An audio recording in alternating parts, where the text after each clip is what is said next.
I worked the night shift at a morgue for almost 3 years, and during that time I realized one thing. The dead aren't what scare you. You get used to the cold hallways, the silence, the bodies. But that night, at 2:13 in the morning, I heard someone take a deep breath inside one of the body refrigerators. At first, I thought it was just a ventilation system. Then drawer number 4 started opening by itself, and when I looked inside, the body was staring directly at me. Turn off the lights, put on your headphones, and listen carefully, because this story didn't end the way you think it did. I worked the night shift at a morgue for almost 3 years. People think it's a terrifying job. Honestly, it isn't. It's only scary for the first couple of weeks. After that, you get used to the smell of antiseptic, the freezing hallways, and the silence that rings in your ears at 3 in the morning. You even get used to the bodies. The dead don't scare you. The only thing that scares you is the thought that one day, one of them might move. I used to laugh at stories like that. Until that night. That evening, I was assigned to work alone. My partner called in sick, and my boss told me just make it until morning. It'll be a quiet night. Quiet. I still hate that word. The shift started normally. I sat in the small security room scrolling through Reddit and drinking cold vending machine coffee. There were only 4 bodies in the morgue that night. An old man who died of a heart attack, a woman from a car accident, a homeless man found near the train station, and the last one an unidentified man brought in a few hours earlier. That's where everything started. Around 2:13 a.m., I heard a strange sound, like someone slowly dragging their fingernails across metal. I took off one earbud and froze. The scraping came again. It was coming from the refrigeration room. I rolled my eyes. Sometimes the metal doors shifted in the cold and made weird noises. Nothing unusual. But then I heard something worse. A heavy, raspy breath, like someone who hadn't breathed in a very long time had suddenly filled their lungs with air. My stomach turned to ice. I sat perfectly still for about 10 seconds, trying to convince myself it was just a ventilation system. Then I heard a second breath, closer this time. I slowly stood up and grabbed my flashlight. Not because it was dark, because I needed something in my hands. The hallway leading to the coolers felt longer than usual. The fluorescent lights hummed softly overhead. My shoes stuck slightly to the tile floor. When I reached the door, the sound stopped. Silence. I nervously laughed to myself. See? Just paranoia. And at that exact moment, something slammed hard against the other side of the door. I jumped backward. Another bang. The metal door shook. My hands started trembling.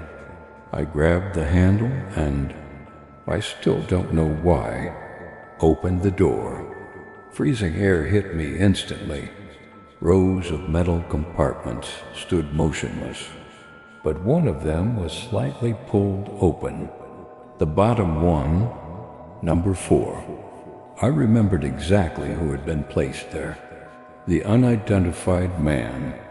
He had been brought in after a fire earlier that evening. The body was badly burned. The face was almost impossible to recognize. I slowly walked closer. Then I heard it again. Breathing, coming directly from inside the compartment. My heart pounded so hard I could barely hear my own thoughts. I told myself, if this is a living person, you have to help him.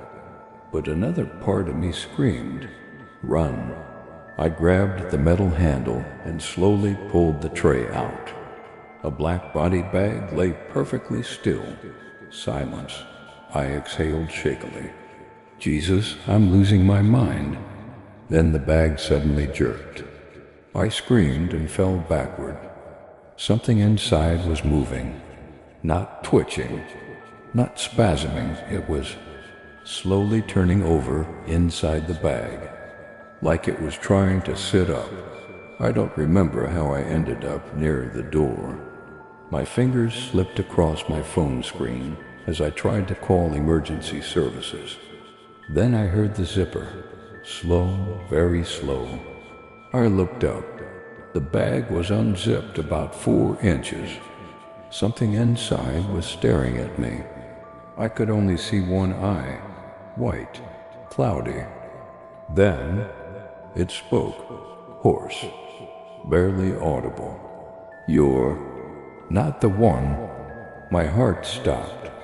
What? The head inside the bag twitched slowly. Then it whispered, where? Is the other one? The lights in the morgue went out. Completely.